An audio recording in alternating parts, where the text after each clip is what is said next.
Poultry मित्र नमस्कार, म दिपेन्द्र श्रेष्ठ। पोल्ट्री सम्बन्धी विभिन्न खबरहरू हेर्नको लागि हाम्रो च्यानललाई सब्सक्राइब गर्न नबिर्सिनुहोला। फेसबुकमा हेर्दै हुनुहुन्छ भने हामीलाई फलो गर्नु चाहिँ पक्कै पनि नबिर्सिनुहोला। आज एउटा समाचार लिएर आएको छु, यो बिजबान्डु.com मा प्रकाशित भएको थियो। समाचारको हेडिङ यस्तो छ: कुखुराको खुट्टा खोज्दै चिनिया व्यवसायी नेपालमा, दैनिक 25,000 किलो माग। समाचार यस प्रकार रहेको छ: चिनिया व्यवसायीहरू ब्रोइलर कुखुराको खुट्टा खोज्दै नेपाल आएका हुन्। चिनिया व्यवसायीले कुखुराको मासु धेरै बिक्री गर्ने नेपाली व्यवसायीसँग सम्पर्क गरेर दैनिक 25,000 किलो खुट्टाको माग गरेका छन्। नेपालमा आफन्तलाई खसीको मासु खुवाउने चलन जस्तै चीनमा कुखुराको खुट्टा खुवाएर सत्कार गर्ने क्रम बढेकाले चिनिया व्यवसायी नेपाल आएका हुन्।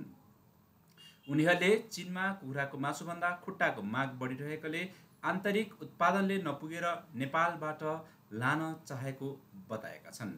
चिनिया व्यवसायीहरूले कुखुराको खुट्टाको माग बमोजिम परिमाणमा पाए प्रति केजी 150 रुपियाँ हाराहारीमा दिने प्रस्ताव नै गरेका छन्। भ्याली कोल्ड स्टोरका निर्देशक सक्षम घिमिरेले कुखुराको खुट्टा उपलब्ध गराउनका लागि चिनिया व्यवसायले निरन्तर ताकेता गरिरहेका छन्। चिनिया व्यवसायीबाट कुखुराको खुट्टाको लागि निरन्तर ताकेता आइरहेको छ। ती व्यवसायीले दैनिक 1 कन्टेनर अर्थात् 25,000 किलो माग गरेका छन्। घिमिरेले भने, हामी कहाँ आफन्त आउँदा खसीको मासु खुवाउने भने जस्तै चीनमा कुखुराको खुट्टा खुवाउने चलन कल्चर जस्तै रहेछ। तर उताको उत्पादनले नपुगेको भन्दै चिनिया व्यवसायी हामी कहाँ आएका हुन्। चिनिया व्यवसायीबाट आकर्षक प्रस्ताव आए पनि भ्याली कोल्ड स्टोरले सकारात्मक जवाफ दिन सकेका छैनन्।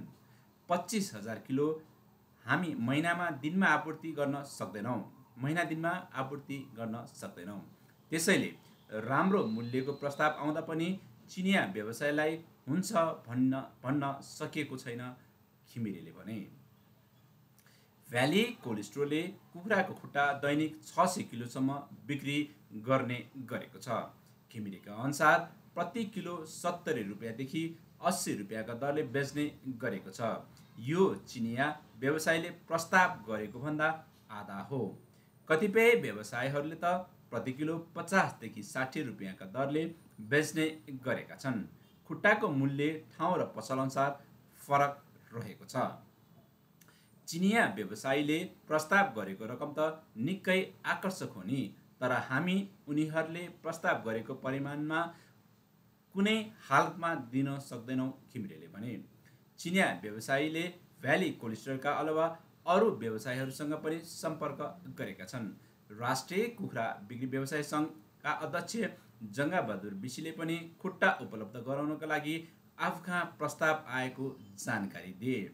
चीनमा नै रहेको नेपाली व्यवसाय मार्फत चिनिया व्यापारीले कुखुराको खुट्टा उपलब्ध गराउनु प्रस्ताव गरेका हुन्, विशीले भने। सङ्घका अनुसार नेपालमा सामान्य अवस्थामा दैनिक करिब 5.5 लाख केजी कुखुराको मासु खपत हुन्छ। चाडपर्वको समयमा भने दैनिक करिब 8 लाख केजी मासु खपत हुने गरेको छ। त्यसमा खुट्टाको हिस्सा कम हुने भएकोले चिनिया व्यवसायीको माग सम्बोधन गर्न नसकिने नेपाली व्यवसायीहरू बताउँछन्। कुखुराको खुट्टाको माग चीनमा मात्र होइन, भियतनामबाट पनि आएको छ, तर उनीहरूले मागेको परिमाणमा दिन सक्ने अवस्था छैन, किनभने कुखुरा एकै ठाउँमा काटिने होइन, देशभरबाट सङ्कलन गर्न सम्भव हुने कुरै हुँदैन, विशीले भने। मासुको माग भएको भए उत्पादन बढाएर दिन सकिन्छ। खुट्टाको मात्र निर्यात गर्न सकिने हाम्रो अवस्था अहिले छैन। भ्याली कोल्ड स्टोरका सञ्चालक हरिकृष्ण रावल पनि विशीको भनाइसँग सहमत छन्। हामी कहाँ विदेशमा जस्तै एकै ठाउँमा कुखुरा काट्ने व्यवस्था छैन।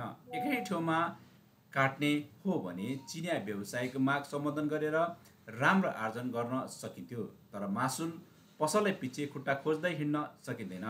त्यसो गर्दा लागत पनि धेरै बढ्छ, भ्याली कोल्ड स्टोरका सञ्चालक रावलले भने। व्यवसायीहरूको अनुसार 1 लाख केजी मासुमा खुट्टा करिब 10,000 केजी हुन्छ। खुट्टाको माग स्थानीय बजारमै छ। खास गरी भट्टीहरूमा कुखुराको खुट्टाको खपत हुने गरेको छ।